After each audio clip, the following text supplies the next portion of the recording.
What is up, Karatics? So today, June 11th, Rockstar has given us the Newswire for the 2025 Summer DLC.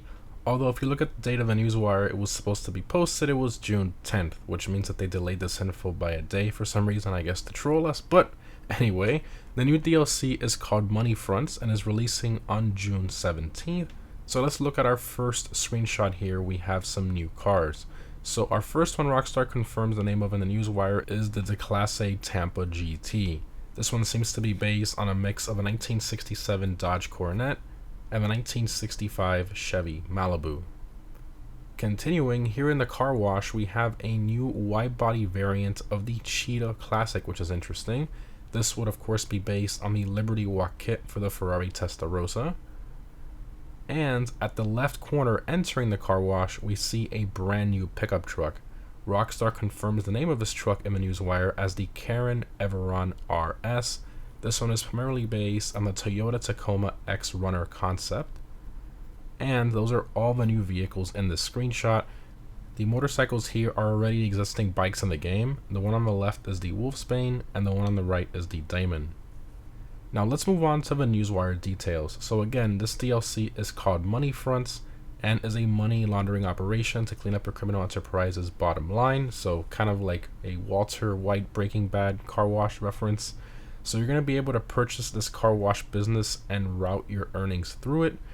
We're going to be working with Martin Madrazo, which is cool, and he's going to connect us with advisors who will help us accumulate new business ventures and launch our dirty money and infuse our GTA Online accounts with legitimate income so that the tax man is none the wiser.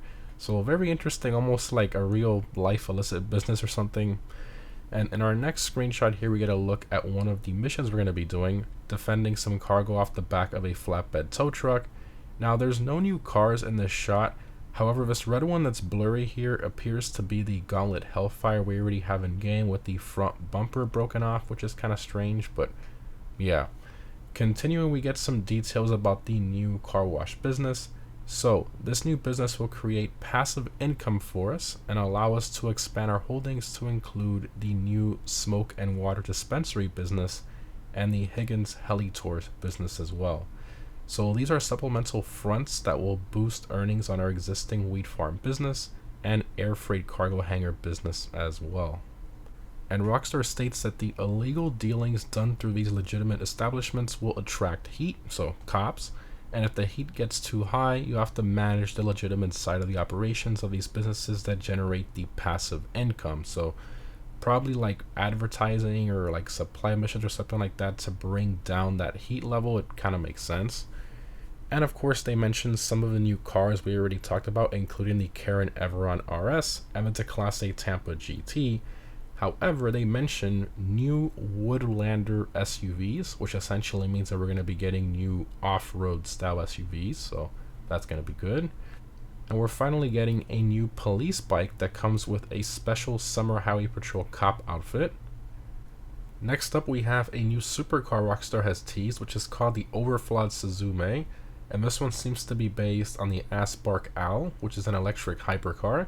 Not really the best addition, but I guess we'll see how fast it is. And lastly here, they talk about some of the experience improvements they're going to be doing. So, Rockstar is adding the missile lock-on jammer upgrade option to an additional 50 vehicles, which is great.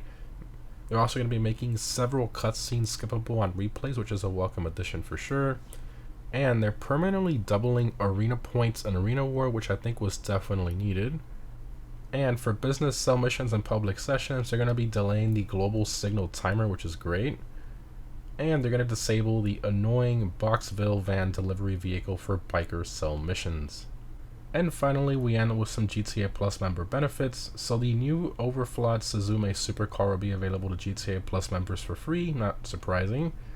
But what's interesting is that GTA Plus members will be getting a second daily casino lucky wheel spin, which I mean, I guess sounds kind of cool, but it's pretty useless if you think about it, as most players just close app anyway to get what they want, but yeah. And Rockstar ends the Newswire stating that to stand by for more information on this DLC. So I assume we'll be getting a trailer probably on Friday, so stay tuned for that. And of course, that it's available on all platforms. Anyways, again guys, hope this was helpful. Thanks for watching, and I'll see you in the next one.